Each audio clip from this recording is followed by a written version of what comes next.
اللہ اکبر، اب اس نے آنا تھا جس نے عالم کا رنگ بدلنا تھا، اب اس شخصیت کی آمد ہونے والی تھی جس کی وجہ سے یہ کائنات بنائی گئی ہے۔ لوگ کہتے ہیں میلاد کیوں مناتے ہو؟ ارے جس کے لیے ساری کائنات بنائی گئی ہو، جو وجہ تخلیق کائنات ہو، رسول پاک وہ ہے، ہی از the reason of the all creation۔ اور یہ میں نہیں کہہ رہا، یہ رب فرما رہا ہے حدیث قدسی میں کہ اے محبوب اگر تمہیں نہ بناتا تو یہ کائنات ہی نہ بناتا، نہ یہ چاند بنتا، نہ سورج بنتا، نہ آسمان، نہ جنت، ارے نہ میں ہوتا نہ آپ ہوتے۔ جس کی وجہ سے میں اور آپ دنیا میں آئے ہیں، جب اس کی ولادت کی باری آ رہی ہے تو دیکھو دنیا کا رنگ کیسے بدلا جا رہا ہے، دنیا کو میسج کیا جا رہا ہے۔ 55 دن پہلے پوری دنیا میں یہ شور مچ گیا کہ مکے میں ایک ایسا واقعہ ہوا ہے کہ اب کعبے والوں کو کوئی نہیں ہرا سکتا، اب کعبے کا رکھوالا آنے والا ہے، اب کعبے کو عزت دینے والا آ رہا ہے، کعبے سے بت نکال کر اس کے طواف کو تقدس کے ساتھ جاری کرنے والا آ رہا ہے۔ شاعر کہتے ہیں نا،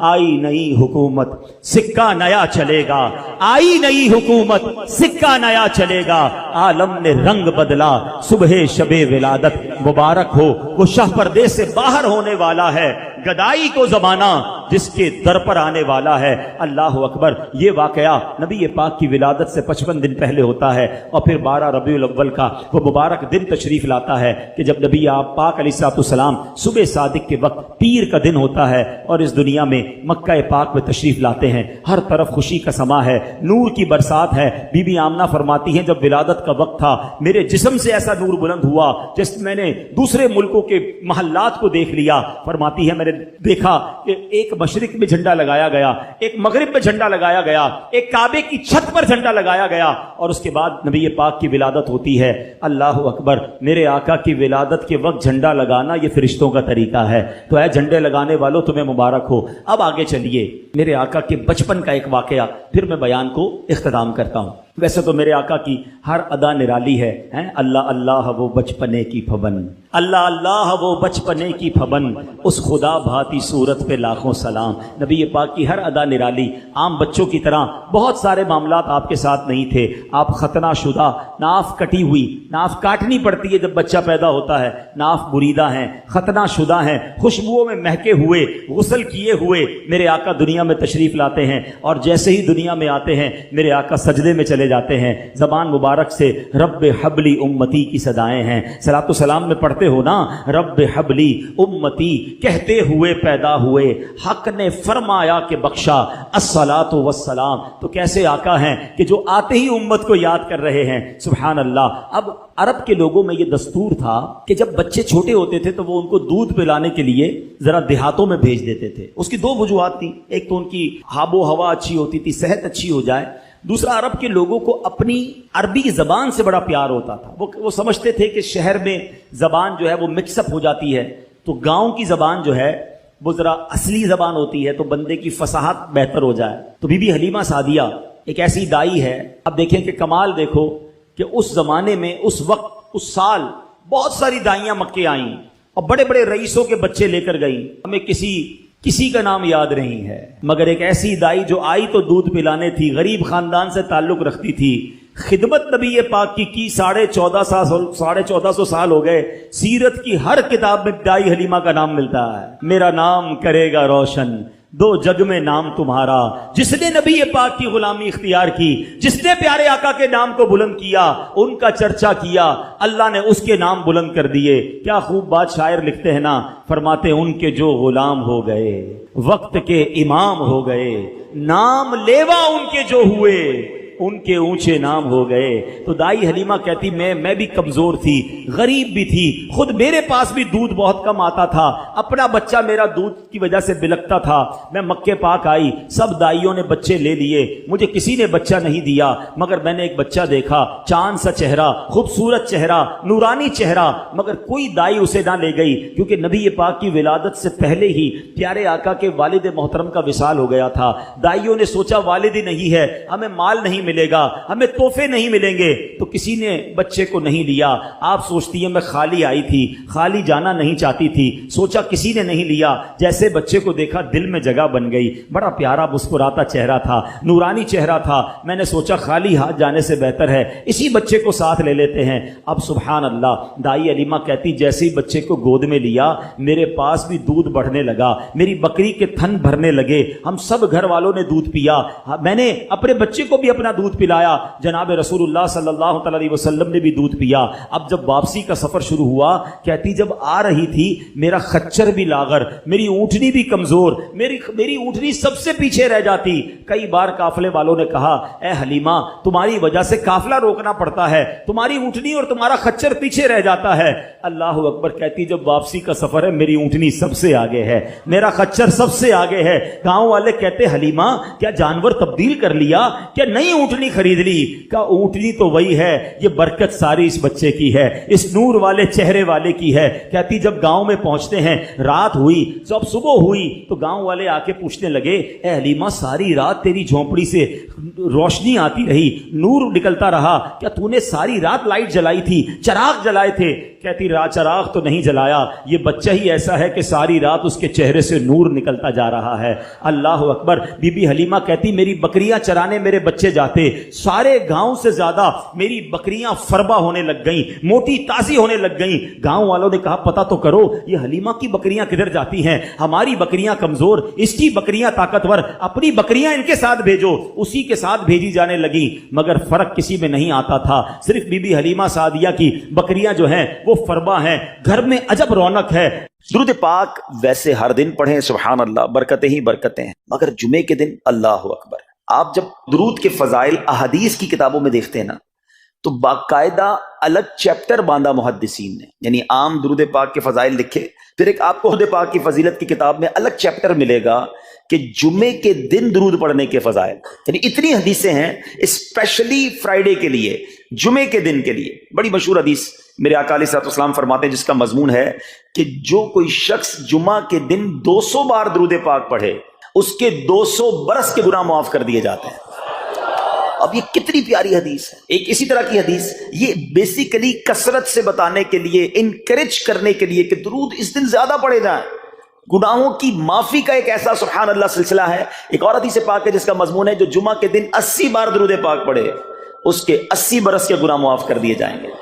تو یہ دن تو سبحان اللہ گناہ گاروں کی بن آتی ہے, گناہ گاروں کو موقع دیا جاتا ہے کہ پورے ہفتے میں اگر کوئی کمزوری رہ بھی گئی ہے تو اب جمعہ آ گیا ہے, اب درود پڑھ لو, اب تلاوت کر لو, اب دعائیں کر لو, اب اللہ سے رجوع لے آؤ.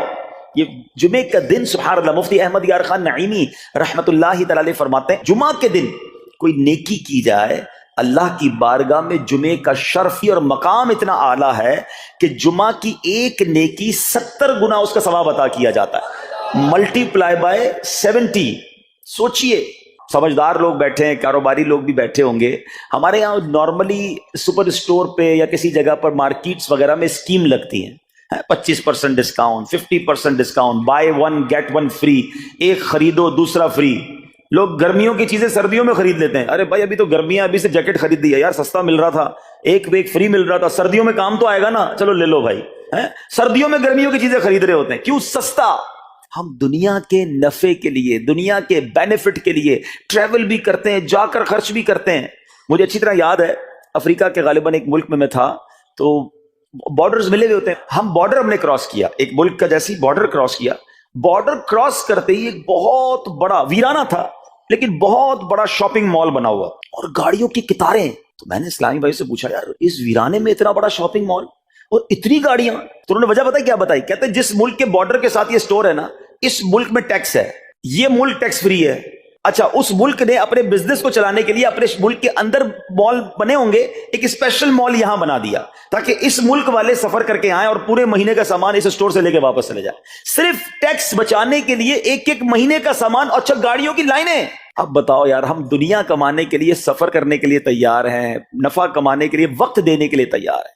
ہر جمعے اسکیم اناؤنس ہے, ایک نیکی کرو 70 گنا ثواب کماؤ گے. بتاؤ کیا ذہن ہونا چاہیے کہ یار بس جمعے کا دن تو قرآن پڑھوں گا، درود پڑھوں گا، صدقہ کروں گا. سبحان اللہ، ڈھونڈ ڈھونڈ کے ہمارے صحابہ علیہم رضوان ڈھونڈ ڈھونڈ کے نیک اعمال کرتے تھے کہ یہ بھی عمل کر لوں، یہ بھی کر لوں، اور جمعے کے دن اسپیشلی. تو اللہ کرے ذہن میں یہ بات بیٹھ جائے کہ میں نے جمعے کو زیادہ نیکیاں کرنی ہیں. اچھا، اب اس میں ایک اور مشورہ دیتا ہوں. مثال کے طور پہ آپ نے ذہن بنایا ہوا ہے کہ یار پیر والے دن جو ہے نا میں نے کسی مریض کی عیادت، رشتہ دار ہے وہاں جانا ہے، یا میں نے جناب سیٹرڈے یا سنڈے کوئی صدقہ خیرات کرنا ہے، کسی کی ہیلپ کرنی ہے. آپ نے کوئی نیکی پلان کی ہوئی ہے ہفتہ اتوار پیر منگل میں، تو کوشش کر کے اس کو جلدی کریں اور فرائیڈے میں کر لیں. ایک پوائنٹ آپ نے دیکھا، میں نے یہ نہیں کہا کہ اس کو اگلے جمعے کریں، ہاں ڈیلے نہ کریں، تھوڑا جلدی کر کے اس جمعے کو کریں تاکہ 70 گنا جو ہے وہ اس میں ثواب کما لوں، برکتیں حاصل کر لوں. تو اللہ کرے کہ میں اور آپ نیکیوں کے حریص بن جائیں. نیکیوں کی جو لالچ ہے نا، لالچ میں یہ بھی کر لوں، میں یہ بھی کر لوں، میں سجدہ بھی کروں، میں تلاوت بھی کروں، میں صدقہ بھی دوں، یہ تو نصیب والوں کو ملتا ہے. اور صحابہ کرام میں نظر آتا تھا، پیچھے نہیں ہٹتے تھے صحابہ. ہمیں اعلان کیا جا رہا ہے کہ یہ موقع ہے، یہ نیکی ہے، اور پھر بھی کوئی نظر نہیں آتا. اللہ کرے کہ یہ جذبہ، کیونکہ یاد رکھو جس طرح کاروباری لوگ کہتے ہیں نا سیزن ہے نیکیاں کر لو، بالکل اسی طرح جب تک میری اور آپ کی سانسیں باقی ہیں نا، نیکیوں کا سیزن جاری ہے. جتنی نیکیاں کمانی ہے کما لو. یہ مائنڈ سیٹ بنا لو کہ یار پتہ نہیں کب مر جاؤں، اور نیکی اور نیکی. جس طرح پیسے کمانے کا ذہن ہوتا ہے نا، اللہ کرے اس سے زیادہ میرا اور آپ کا نیکیاں کمانے کا ذہن ہو جائے. یار تھوڑی اور نیکی کما لو، تھوڑی اور. مثال کے طور پہ آپ کہیں جا رہے ہیں، کسی نے کہا ذرا بیٹھیے 10 منٹ بعد وہ بھائی آئیں گے. اب ہم 10 منٹ کس طرح گزارتے ہیں؟ موبائل نکالا اور جناب دیکھنا شروع. 10 منٹ کیا 15 منٹ بھی گزر جائیں پتہ نہیں چلے گا. لیکن یہ 15 منٹ میں کیا ملا آپ؟ شاید گناہ ہی ملے ہوں گے، کیونکہ ہمارے موبائل میں تو بہت ساری چیزیں ایسی ہیں یا تو حرام دکھا دیتی ہیں یا حرام سنا دیتی ہیں. لیکن اگر نیکیوں کا ذہن ہو تو بندہ سوچے یار 10 منٹ میں تو میں سورہ یاسین پڑھ سکتا ہوں، 10 قرآن کا ثواب ہے. موبائل میں قرآن پاک ڈاؤن لوڈ ہو، قرآن شریف نکالا اور یاسین شریف پڑھ لی، ویٹنگ ایریا کے اندر 10 قرآن کا ثواب کما لیا. اگر یہ مائنڈ سیٹ ہو، بندہ کہ یار اتنی دیر میں تو 100 بار درود پاک پڑھ لوں گا. اور آقا علیہ الصلوۃ والسلام فرماتے ہیں جو 100 بار درود پاک پڑھے اس کی دونوں آنکھوں کے درمیان لکھ دیا جاتا ہے کہ یہ بندہ دوزخ کی آگ اور نفاق سے بری ہے. 5 منٹ 10 منٹ میں اتنی نیکیاں کما سکتا. لیکن مائنڈ سیٹ ہی نہیں ہے، گھنٹوں ضائع کر دیں گے، نیکی کمانے کا ذہن نہیں بنتا. اگر یہی 10-15 منٹ میں مجھے پیسے ملنے ہوتے تو بتاؤ ہم کیا کرتے. اللہ کرے دل میں اتر جائے میری بات. تو بہرحال جمعہ کا دن یہ بہت کمال کا دن ہے. ہر جمعے کے دن آپ کو اونٹ صدقہ کرنے کا ثواب مل سکتا ہے. ایک اونٹ کتنے کا آتا ہے؟ 1.5-2 لاکھ روپے کا تو ہوتا ہے. 2 لاکھ روپے ہر جمعے کو صدقہ کرو. مہینے کے ہو گئے 8 لاکھ روپے. بندہ بولے غریب آدمی 8 لاکھ ہر مہینے؟ جی جناب، ہر مہینے 8 لاکھ کم و بیش آپ صدقہ کرنے کا ثواب کما سکتے ہیں. کیسے؟ کتنا آسان.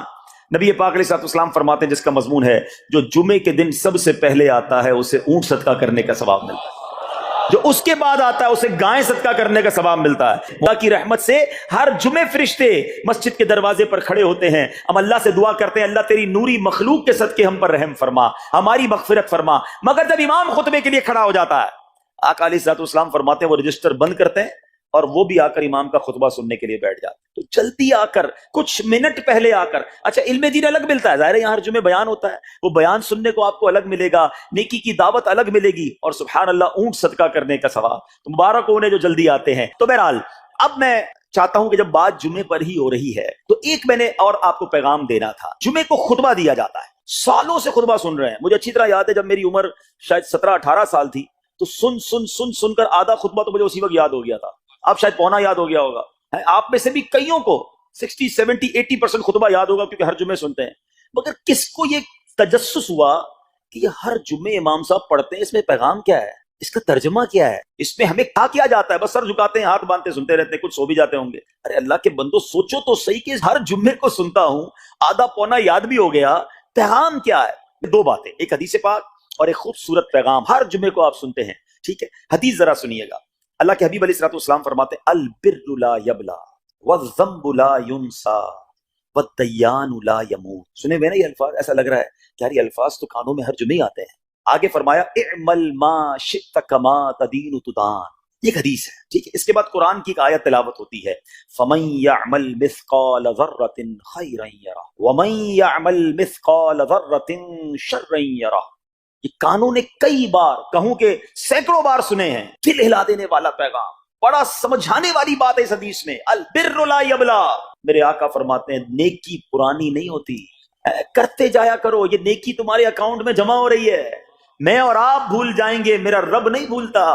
اس کے خزانے بڑے ہیں. جہاں نیکی پرانی نہیں ہوتی نا. اب اگلا جملہ سنو, وَالذَّنبُ لَا يُنسَى, گناہ بھلایا نہیں جاتا. میں اور آپ بھول گئے. افسوس یہ ہے, عجیب کہانی ہے. یہ تو ایک عجب الگ ٹاپک ہے کہ آج جس سے ملاقات کرو اس کو 15 سال 20 سال 25 سال پرانی نیکیاں یاد ہیں.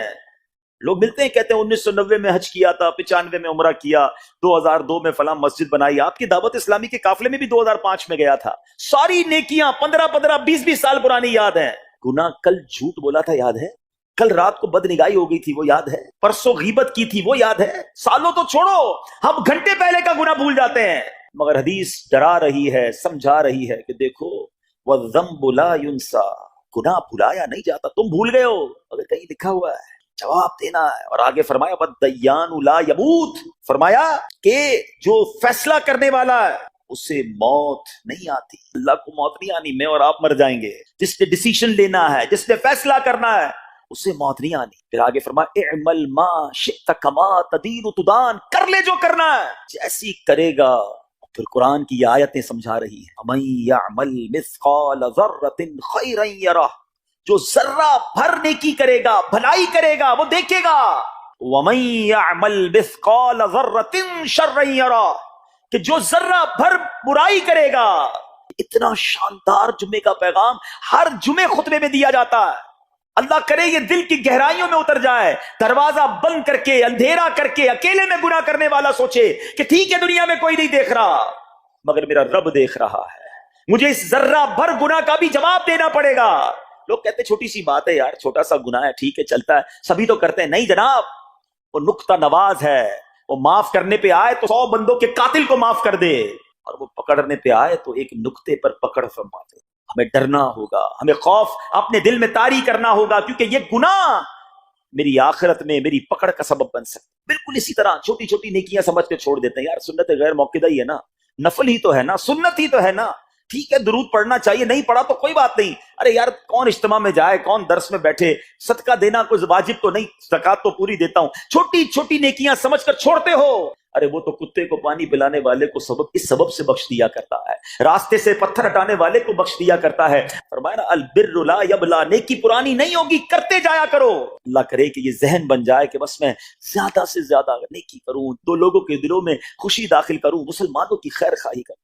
اس ایک ہی حدیث پر, ان آیتوں پر میں مزید بھی بہت بات کر سکتا ہوں, لیکن میں نے اشارہ دیا کہ ضرور اس پر توجہ دیں. اور ایک شاندار پیغام ہر جمعے میں ہم سنتے ہیں. کیا شاندار وہ پیغام ہے. وہ پیغام ہے الا لا ایمان لمن لا محبت له. یاد ہے سب کو, جمعے میں سنتے ہو نا, اور 3 بار کہتے ہیں امام صاحب الا لا ایمان لمن لا محبت له, الا لا ایمان لمن لا محبت له. کبھی تو امام صاحب کو روکتے, حضور یہ ہر جمعے کو پڑھتے بتائیں تو اس میں ہے کیا. نہیں ہمیں کیا ضرورت ہے, بس جمعہ ہو گیا, بس ٹھیک ہے, ٹائم پورا ہو گیا, فرض پورا ہو گیا. ارے اللہ کے بندو سمجھو تو صحیح, اس میں میسج کیا ہے. اللہ اکبر, سنو اس کا مطلب کیا ہے. سنو, الا لا ایمان لمن لا محبت له, سن لو اس کا ایمان نہیں جس کے دل میں نبی پاک سے محبت نہیں. ایمان ہی نہیں ہے. ارے جس دل میں نبی پاک سے محبت نہیں اس کا ایمان ہی نہیں ہے. اعلیٰ حضرت امام اہل سنت ایسے ہی نہیں لکھتے کہ اللہ کی سرتابہ قدم شان ہے یہ, انسان نہیں, انسان وہ انسان ہے یہ. قرآن تو ایمان بتاتا ہے انہیں, اور ایمان یہ کہتا ہے میری جان ہے یہ. ایمان کمپلیٹ ہی نہیں ہوتا نبی پاک علیہ الصلوۃ والسلام سے محبت کے بغیر. اور یہ بات ایسا لگتا ہے انفارچونیٹلی کہ غیر مسلم جانتے ہیں, تبھی تو وہ سازشیں کرتے ہیں. انہیں پتا ہے, آپ بتائیں دنیا کے کس ملک میں نماز روکی جاتی ہے؟ نہیں روکی جاتی. مسجدوں کی تعمیر ہو رہی ہوتی ہے, تلاوت قرآن ہو رہی ہوتی ہے, کوئی نہیں روکتا, قرآن چھپ رہے ہیں. لیکن بار بار اگر حملہ ہوتا ہے, بار بار اگر اٹیک ہوتا ہے تو اس لیے ہوتا ہے کہ ان مسلمانوں کے دلوں سے ان کے نبی کی محبت کو نکال. ان مسلمانوں کے دلوں میں اگر یہ محبت رسول رہ گئی تو یہ پھر بھی دوبارہ آ کر یکجا ہو جائیں گے, ایک ہو جائیں گے, نیک ہو جائیں گے. کسی طرح دل سے محبت رسول صلی اللہ علیہ وسلم نکالی جائے, اور اسی وجہ سے یہ ساری سازشیں کی جاتی ہیں. معاذ اللہ, نبی پاک علیہ الصلوۃ والسلام کی گستاخیاں کی جاتی ہیں تاکہ چیک کیا جائے ان پر اثر بھی پڑتا ہے کہ نہیں, کوئی اوپر نیچے ہوتا بھی ہے کہ نہیں, کہ اپنی دنیا میں مگن ہے, اس کو احساس ہی نہیں ہے. میٹھے اسلامی بھائیوں, دنیا کا دستور ہے جب کسی چیز کی ڈیفیشینسی ہو جائے نا تو اس کی ایفیشینسی بڑھائی جاتی ہے. مثال کے طور پہ کسی کے جناب جسم میں وٹامن ڈی کم ہو, ہم کیا کرتے ہیں, وٹامن ڈی کی ٹیبلٹس لے کر اس کو پھر بڑھاتے ہیں. کیلشیم کی کمی ہو, ڈاکٹر کہتا ہے بھائی تھوڑی کیلشیم کی دوائی پیو, تمہارے اندر کیلشیم کی کمی ہو رہی ہے. جب کسی چیز کی کمی کی جائے اس کو بڑھانے کی کوشش کی جاتی ہے. اگر یہ دنیا کے چند لوگوں کا یہ پلان ہے کہ مسلمانوں کے دلوں سے عشق رسول نکالو, تو اب میرا اور آپ کا کام یہ ہے کہ انشاءاللہ عشق رسول کو اب اضافہ کریں گے, اب نبی پاک کی محبت میں اور اضافہ کریں گے, سرور کائنات علیہ الصلوۃ والسلام کی محبت میں زندگی گزاریں گے, خود بھی سچے عاشق رسول بنیں, اپنی نسلوں کو عاشق رسول بنائیں. اللہ سلامت رکھے میرے پیر و مرشد کو. 30 سال پہلے, یہ آج کل کا شعر نہیں ہے, اب بچپن سے یہ نعت سن رہے ہیں, کم و بیش 25-30 سال پہلے میرے مرشد نے کیا پیاری التجا پیش کی, اپنی نسلوں کے لیے کیا ہمیں پیغام دیا. کہتے میری آنے والی نسلیں تیرے عشق ہی میں مچلیں, میری آنے والی نسلیں تیرے عشق ہی میں مچلیں, انہیں نیک تم بنانا مدنی مدینے والے. یہ ہے پیغام دعوت اسلامی کا کہ ہم بھی عاشق رسول بنیں, کسی صورت ہمارے دل سے عشق رسول کم نہ ہو, اور جناب ہماری نسلوں میں ہم عشق رسول اتاریں. تو مجھے اور آپ کو اس ڈیفیشینسی کو ایفیشینسی میں, اس میں اضافے کا اہتمام کرنا ہوگا. اب آئیے دیکھتے طریقے کیا ہیں, کیسے عشق رسول بڑھے گا, کیسے دلوں میں محبت رسول بڑھے گی. کیونکہ جمعے کا یہ اعلان ہر جمعے سنتے ہو, الا لا ایمان لمن لا محبت اللہ, وہ ایمان ہی کامل نہیں ہے, وہ ایمان ہی کمپلیٹ نہیں ہے جس دل میں عشق رسول نہیں ہے. تو عشق رسول بڑھے گا کیسے جناب؟ تو دنیا کا بڑا سمپل فارمولا ہے کہ عشق بغیر اطاعت کے کمپلیٹ ہی نہیں ہوتا. دنیا میں بھی آپ جس سے محبت کریں, ہو ہی نہیں سکتا کہ آپ جس سے محبت کریں اس کی بات نہ مانیں, کہ میں آپ سے محبت بڑی کرتا ہوں مانوں گا ایک بھی نہیں آپ کی. نہیں جناب, جس سے محبت ہوتی ہے بندہ کہتا ہے آپ کے لیے جان حاضر ہے, آپ حکم تو کریں, آپ کا فرمان سر آنکھوں پر. یہ دنیا کا دستور ہے. تو اگر آپ واقعی نبی پاک سے محبت کرتے ہیں یا سچے عاشق رسول بننا چاہتے ہیں, تو پھر فرمان رسول پر عمل کرنا ہوگا, نبی پاک کے طریقے پر عمل کرنا ہوگا, اطاعت رسول کرنی ہوگی, تبھی آپ سچے عاشق رسول کہلائیں گے. یہ ہو نہیں سکتا کہ ایک طرف تو میں نعرہ لگاؤں کہ غلامی رسول میں موت بھی قبول ہے, دوسری طرف نبی پاک کا طریقہ قبول نہ ہو, نہ سچ قبول ہو, نہ مسلمانوں کی خیر خواہی قبول ہو, معاذ اللہ, نہ سنتیں قبول ہو, نہ نماز قبول ہو. جمعے کی نماز میں مسجدیں فل ہیں, کیا عصر کی نماز میں بھی ہوں گی؟ عصر فرض نہیں ہے کیا؟ مغرب فرض نہیں ہے کیا؟ عشاء فرض نہیں ہے؟ میرے آقا فرماتے ہیں جعلت قرۃ عینی فی الصلاۃ, کہ نماز میں میری آنکھوں کی ٹھنڈک ہے. ایک دوست نے اپنے ایک دوسرے دوست سے قرض لیا, اور قرض لینے کے بعد جو ٹائم تھا وہ پورا ہو گیا. اب پیسے اس نے نہیں لوٹائے, بڑی کوشش کی اس نے کہ بھائی میری رقم واپس دے دیں, اس نے نہیں دیا. اب وہ یہ کیس لے کر عدالت میں چلا گیا, اور جج صاحب سے جا کر اس نے کہا کہ اس نے میرے پیسے دینے اور یہ میری رقم نہیں لوٹا رہا. تو جج صاحب نے کہا کہ تمہارے پاس 30 دن ہیں, ودن 30 days تم نے اس کے پیسے واپس لوٹانے ہیں, ورنہ پھر تمہارے خلاف فیصلہ ہو جائے گا. تو وہ شخص گھر گیا. اب اس نے کیا کیا, اس نے صبح سے لے کر شام تک درود پاک پڑھنا شروع کر دیے. 1 دن 2 دن 3 دن 27 دن ہو گئے. وہ درود پڑھتا رہا اور انتظار کرتا رہا. پیسے تو تھے نہیں, 30ویں دن عدالت میں پیش ہونا تھا. 27 دن گزر گئے, 28ویں رات آ گئی. خواب میں اس کو کسی نے آواز دی کہ گھبراؤ نہیں, تمہارا قرض ادا ہو جائے گا. اگلے دن پھر درود پاک پڑھتا رہا. اب نبی پاک کی خواب میں زیارت ہوئی. آقا علیہ الصلوۃ والسلام تشریف لائے, فرمایا گھبراؤ نہیں, تمہارا قرض ادا ہو جائے گا. تم علی بن عیسیٰ وزیر کے پاس جاؤ اور اس سے کہو وہ تمہارا قرض ادا کر دے گا. اب جب صبح اٹھا تو بہت خوش کہ نبی پاک کی زیارت مجھے ہو گئی.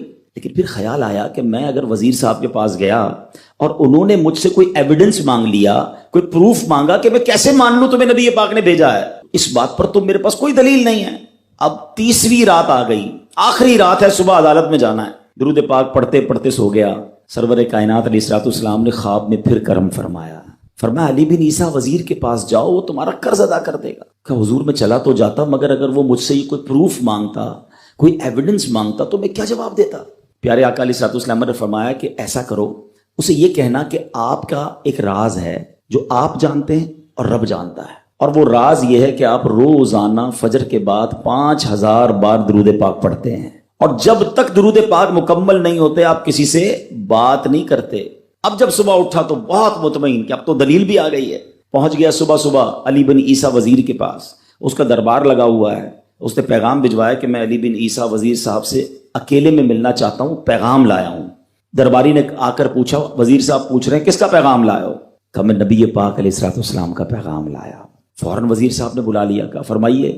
کہ مجھے میرے آقا علیہ الصلوۃ والسلام نے کہا ہے کہ آپ میرا قرض ادا کر دیں، میں 3000 دینار کا مقروض ہوں، today is the last day in the court, آج مجھے کورٹ میں پیش ہونا ہے، اگر آج میں نے اپنا قرض ادا نہ کیا تو مجھے جو ہے وہ سزا ہو سکتی ہے۔ علی بن عیسیٰ کہتا ہے میں بالکل آپ کا قرض تو ادا کر سکتا ہوں، مگر مجھے کیسے پتہ چلے، کوئی دلیل ہے، کوئی پروف ہے کہ آپ کو نبی پاک علیہ الصلوۃ والسلام نے بھیجا ہے؟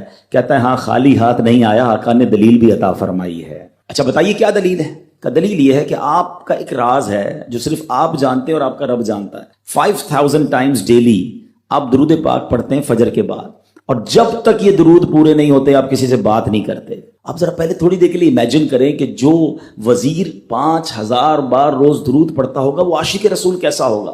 اس کی تو لاٹری نکل آئی نا، وہ تو خوشی سے جھوم اٹھا، کہتا ہے مرحبا یا رسول اللہ، میرے درود پاک قبول ہو گئے، بہت خوش۔ اب ابھی بیٹھے آپ کمرے میں، گیا واپس آیا اور 3000 نہیں 9000 دینار لے کر آیا، کہتے 3000 تو نبی پاک کا حکم، مرحبا یا رسول اللہ، 3000 اور لیجئے، آپ نے اتنی اچھی خبر مجھے سنائی، اتنا پیارا خواب سنایا، آپ کے قدم میرے گھر تک آئے، اور 3000 مزید لے جائیے، اس سے اپنے بچوں کے لیے کوئی کاروبار شروع کیجئے، اور ایک وعدہ بھی کیجئے، زندگی میں آئندہ جب بھی آپ کو کوئی ضرورت پڑے گی نا، آپ میرے پاس آئیں گے، میں آپ کا بھائی ہوں۔ اب یہ دیوانہ بڑا خوش ہو کر عدالت پہنچا۔ اچھا everybody expecting over there, سب یہ سوچ رہے تھے کہ یہ اس نے آج گرفتار ہی ہونا ہے، کیونکہ تھا ہی کچھ نہیں اس کے پاس، پہلے ہی کہہ دیا تھا کہ میں کولیپس ہو گیا ہوں۔